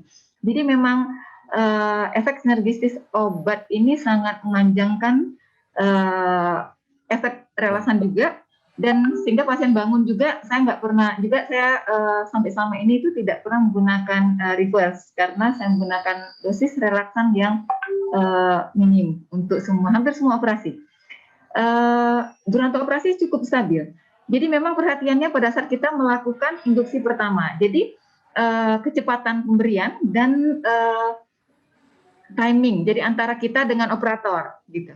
Jadi kalau saya boluskan 25 mikro sebelum intubasi dan 25 mikronya sebelum insisi dokter. Jadi itu cukup aman, cukup stabil. Dan sampai pasiennya bangun pun, artinya gini, ternyata dosis 1 mikro per kilo itu anak maupun sampai dewasa, sampai usia lanjut, Kalau untuk operasi yang 2-3 jam, sampai eksubasi pun, itu sangat stabil hemodinamiknya. Dan pasien itu bisa kooperatif, bahkan bukan iseng ya, kalau pasiennya muda, saya minta bantu pindah sendiri aja gitu. Dan pasiennya buka mulut, kita saksen tuh, pasien buka mulut, gitu. Jadi nggak ada, artinya tidak hiperdinamik, tidak agitasi, sangat kooperatif, dokter. Jadi itu single dose 50 mikro ya, 1 mikro per kilo ya berarti ya dokter ya? Iya, rata-rata 1 mikro per kilo.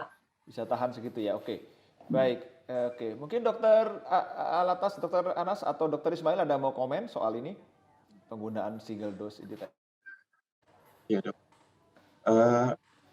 Sejauh ini memang alhamdulillah juga nggak ketemu yang truncal rigidity itu ya dok ya, yang rigiditas hingga ada dengan respon yang baik gitu. Waktu itu juga kita pernah coba untuk penggunaan dengan PCI kayak yang tadi dokter Ismail mungkin ya di video gitu ya, untuk pasca operasi pun kita masih bisa dengan PCI Suventa yang memang berjalan.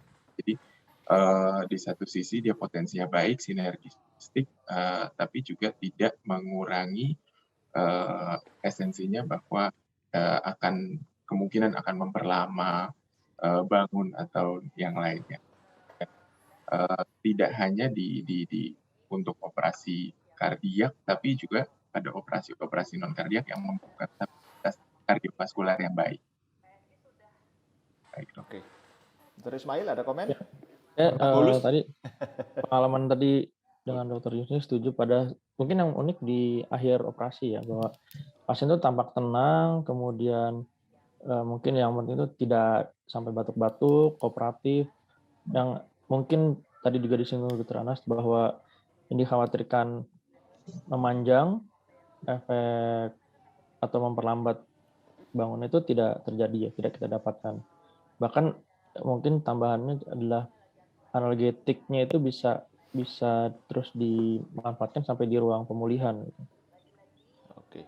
Ya, baik. Terima kasih. Lalu saya akan masuk ke pertanyaan atau diskusi yang mungkin agak-agak nakal nih. Kita coba banding-bandingkan ya dengan obat-obat sekitar.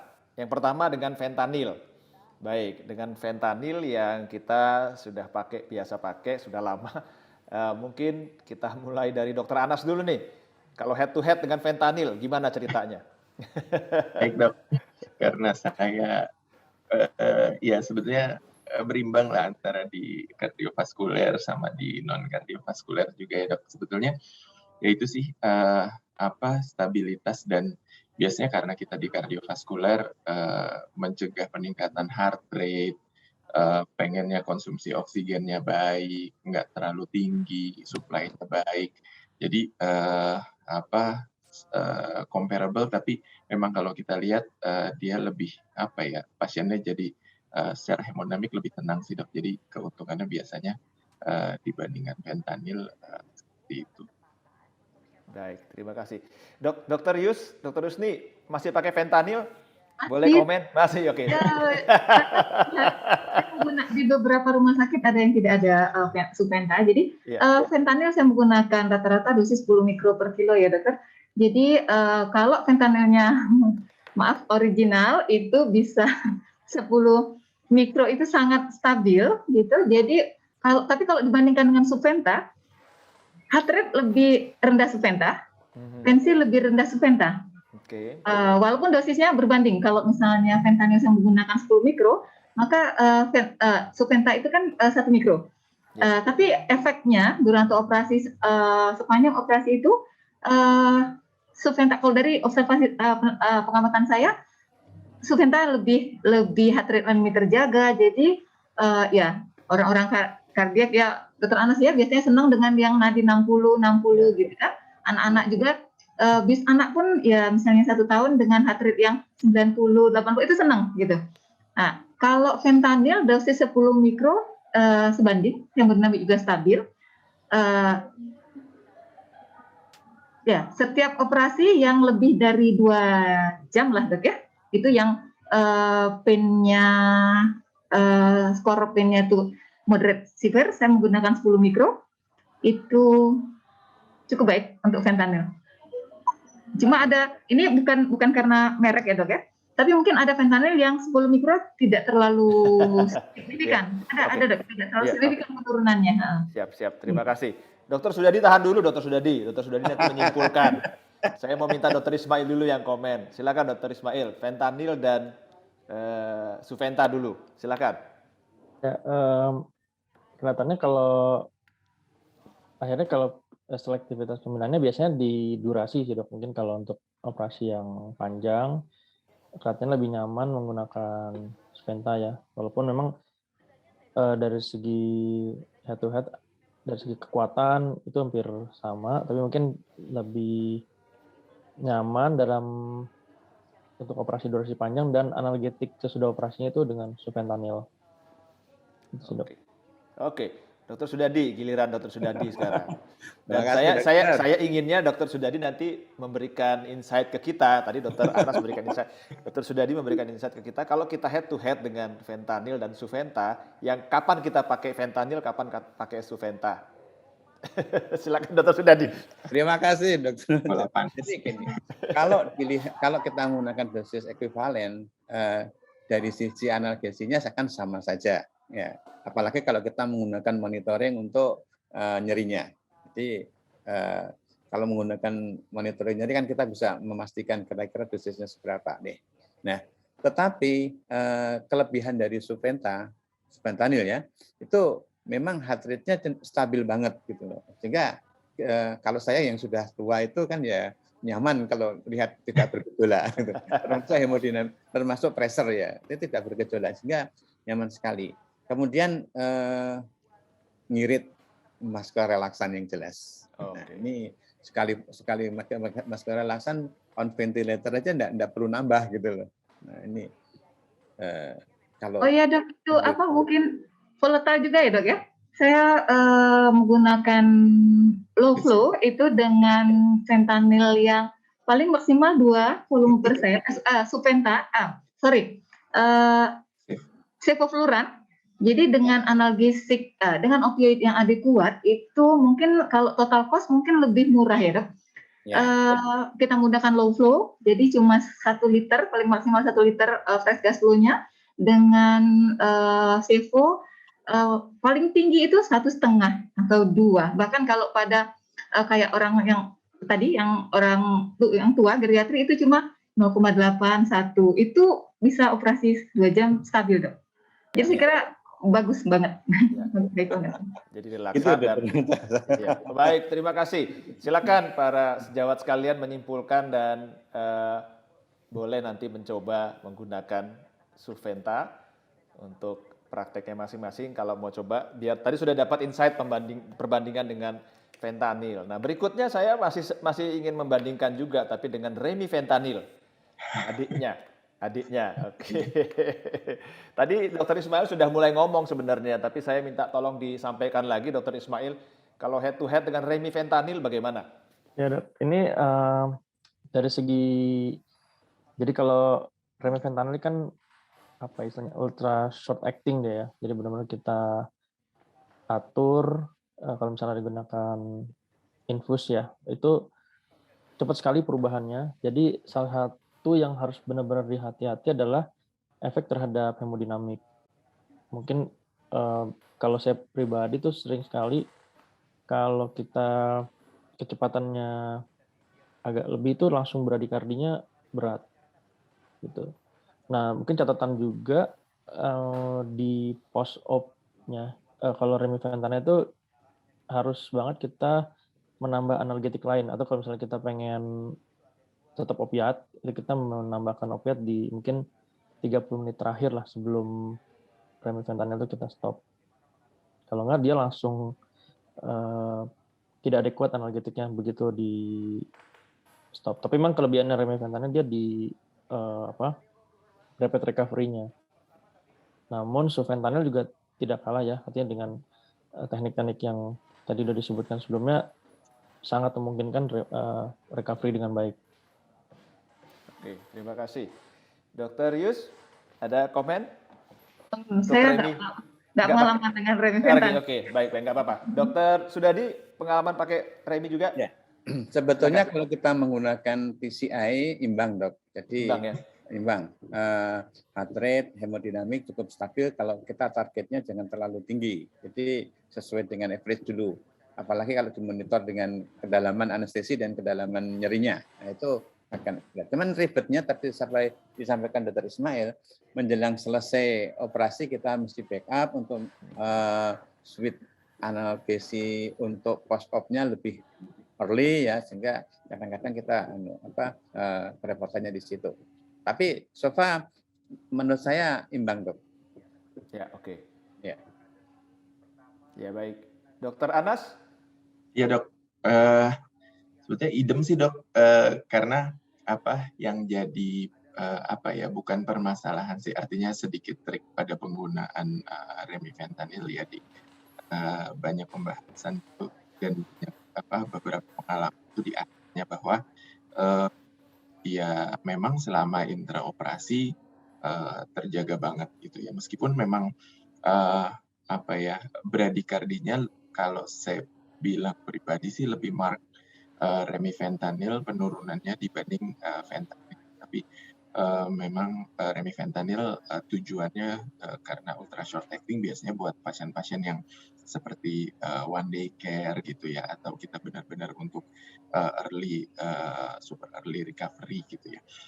Jadi di akhirnya at the end of the day, di akhir operasi mau nggak mau kita tetap biasanya harus memberikan opiat supaya pada saat bangun analgesia pasien cukupi, bangunnya emergency oke tanpa adanya suatu agitasi atau delirium dan pasien bisa mentoleransi dengan. Jadi kalau saya lihat sih remi ini intraoperatively kukulannya oke, head to head lah.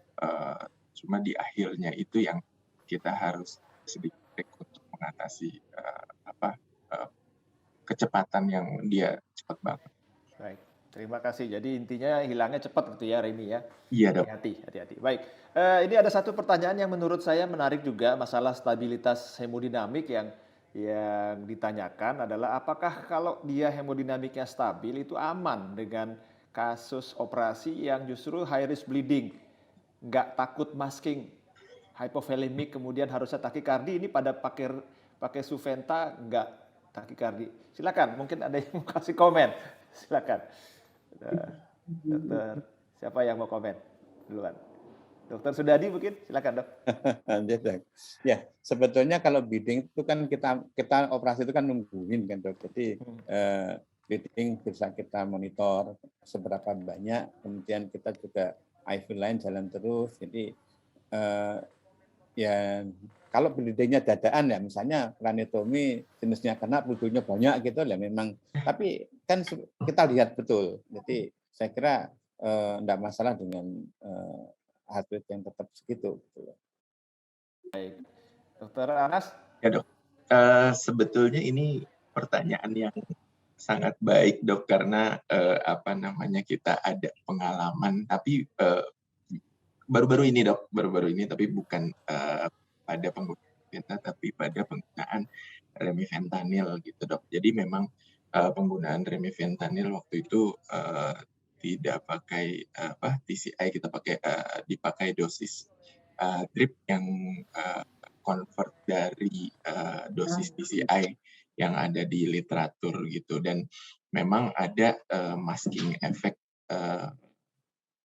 pada saat terjadi perdarahan, meskipun bukan perdarahan yang masif dalam jumlah cepat gitu ya, Dok, tapi perdarahan yang banyak dalam waktu yang lumayan lah sepanjang intraoperatif nih. Tapi pada Suventa sejauh ini sih artinya respon terhadap adanya perdarahan, hipotensi yang dikompensasi dengan takikardi masih muncul sepanjang pengalaman yang saya menggunakan Suventa sih, Dok. Jadi nggak segitunya dia menurunkan sehingga terjadi masking effect. Tetap monitoring kita sebagai anestesiologis penting, kayak yang tadi dokter sudah bilang ya, kelihatan kita bisa lebih awal atau kita bisa timbang-timbang antara apakah ini memang masking efek atau memang eufolate. Ya. Terima kasih, Dok. Ya, jadi monitoring kuncinya. Dokter Yus atau Dokter Ismail ada komen? Kalau pengalaman ada kasus ini dok, kayak skoliosis itu memang penggunaan opiat kuat ini penting untuk intraoperatif sama pasca-operatifnya ya. Tapi perubahan hemodinamik yang cepat karena pendarahan itu memang kadang-kadang menjadi tadi sudah disebutkan ya, kendala di hemodinamik. Tapi mungkin kadang-kadang bila tersedia kita terbantu juga sama advance hemodinamic monitoring ya. Itu kadang bisa membantu juga tuh. Jadi maksudnya analgetik kuatnya tetap dapat, bantu sama informasi dari monitoring seperti advance hemodynamic monitoring. Jadi tetap bisa survive. Dokter Yus mungkin ada? Ya, memang heart rate kalau misalnya durante operasi kita menggunakan Suventa atau fentanyl dosis optimal seperti ini, heart rate itu memang tidak stabil. Jadi kalaupun ada perdarahan yang bukan langsung biur banyak, itu memang heart rate tidak naik. Tetapi blood pressure turun, Dok. Jadi waktu kita monitor, misalnya angiofibrom, saya baru-baru kemarin dapat angiofibrom tuh 4 liter. Saya pakai hipotensi kendali, kemudian bleeding 4 liter pada PES gitu. Itu heart rate anteng aja di situ, 60-70, tapi tensinya kan drop ya, Dok. Jadi monitor, jadi kita harus perhatian dengan, karena kalau sudah jalan operasi, blood pressure ini sangat stabil, jadi dia tidak akan turun lagi. Naik juga tidak dengan respon manipulasi bedah, tapi turun pun tidak. Nah, begitu dia turun, kita harus lihat ini suction mulai banyak, ya. Jadi volume harus dicukupkan, walaupun heart rate memang belum naik. Oke, ya.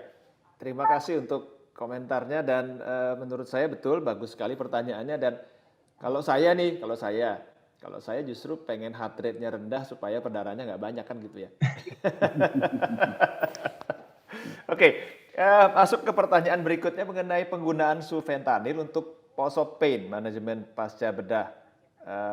Bagaimana? Dapatkah kita menggunakan ini? Tadi Dr. Anas saya kira sudah mencoba menjawab di kolom Q&A di ICU misalnya. Dr. Anas boleh kasih komen dulu?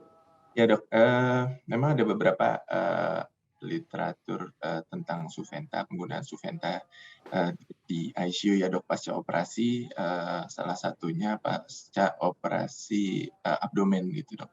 Dan dikatakan dia mempunyai ya selain efek analgesia, hipnotik yang baik sehingga menurunkan kebutuhan sedasi propofol. Dan beberapa pengalaman kita juga penggunaan Suventa untuk kita lanjutkan di ICU pasca operasi bedah jantung. Selain dewasa, kita juga melanjutkan untuk penggunaannya pada anak gitu dok. Dan itu sejauh ini tidak menghalangi untuk kita melakukan fast track after cardiac surgery gitu dok. Jadi sebetulnya bisa dok untuk kita lanjutkan sampai di ICU, tinggal nanti dosisnya kita sesuai dengan respon pasien. Oke, terima kasih. Dokter Yus, ada komentar soal penggunaan pasca bedah? Pernah digunakan untuk pasca bedah? Sorry, saya belum dengar suaranya. Masih mute kali. Masih mute kayaknya Dokter Yus. Dokter Yus nih maaf masih mute. Dokter Yus masih mute. Iya, dokter. Terutama untuk pasien pasca bedah jantung atau bedah torak, itu tetap kita gunakan di ICU dengan 0,2 atau 0,3 mikro per kilo per jam. Itu sangat membantu untuk pasien weaning lebih cepat. Jadi tidak mendelay recovery pasien. Oke. Dokter Sudadi, untuk pasca bedah bagaimana dok untuk Suventa ini? Untuk pasien pasca kraniotomi, kadang-kadang saya pakai Suventa ini. Ya memang kita harus waspada sih ya. Jadi karena analgetik yang kuat itu ancaman untuk terjadi depresi napas. Tapi kalau di ICU kan pasien itu didepin gitu loh, jadi enggak masalah. Ya, baik. Terima kasih. Dokter Ismail, tapi bukan ini pertanyaannya. Pertanyaan saya adalah untuk pasca bedah, kalau kita gunakan sufentanil untuk patient control analgesia, seperti apa kira-kira? Ujian KMN. Belum pernah coba sih, Dok. Tapi kalau dari kalau PCA kan benar kita bisa atur tuh semuanya selama penggunaannya bisa kita kendalikan dosisnya sih seharusnya bisa bermanfaat ya. Artinya bisa ada tempatnya. Tapi selama ini masih menggunakan fentanyl, Dok. Ya, justru itu yang saya ingin nanti Dr. Ismail berpikir bagaimana kita bisa gunakan atau kita ganti form kita, karena di formulir yang kami punya itu belum ada Suventa. Dr. Anas mungkin ada komen soal patient control analgesia dan Suventa. PCA biasanya saya memang pakai kalau nggak morfin fentanyl ya dok ya. Cuma kalau nggak salah dia ya mirip, penggunaannya mirip-mirip fentanyl sih dok. Biasanya kalau untuk fentanyl pun pakai ada baseline dripnya, selain rescue-nya yang bisa dilakukan pencet bolus jika terjadi breakthrough pain. Tapi sejauh ini saya pakainya drip dok instead of PCA untuk pasca operasi. Oke. Mungkin Dokter Sudadi ada komen. Ini pertanyaan saya agak sedikit membandel, Dok. Pengen tahu aja. Gimana, Dokter? Kalau kita gunakan dalam bentuk PCA, dipencet keluar, lalu ada untuk lockout-nya. Ada lockout-nya. Kira-kira untuk punya tempat nggak ya Suventa ini? Sebetulnya kalau dosisnya sesuai itu enggak masalah kan, Dok? Iya ya. Karena kalau dibandingkan misalnya antara morfin, fentanyl kan Suventa ada di tengah-tengah dalam arti durasinya. Mestinya kan sebenarnya bisa ya. Morfin aja bisa kok ya gitu ya. Ya, yang jelas fentanyl bisa kan, Dok. Ya. Morfin bisa, oksikodon bisa. Saya kira bisa. Ya itu. Mungkin kita perlu pikirkan itu. Dokter Yus, mungkin ada? Setuju dok dengan teorinya, karena nggak pengalaman, tapi secara teori ya pasti bisa. Ya, oke. Baik. Mungkin ada yang saya kelupaan atau pengen disampaikan dari para panelis di sini. Saya nggak semua saya terbaca, ini ada yang takut kehilangan. Mungkin ada yang ingin disampaikan dari para panelis dulu. Sudah cukup semua? Cukup, Dokter? Sudah cukup ya? Sudah ya? Kalau konsumsi tadi saya kira sudah dijelaskan secara tidak langsung, tapi kira-kira nggak banyak berubah ya, nggak banyak berbeda ya.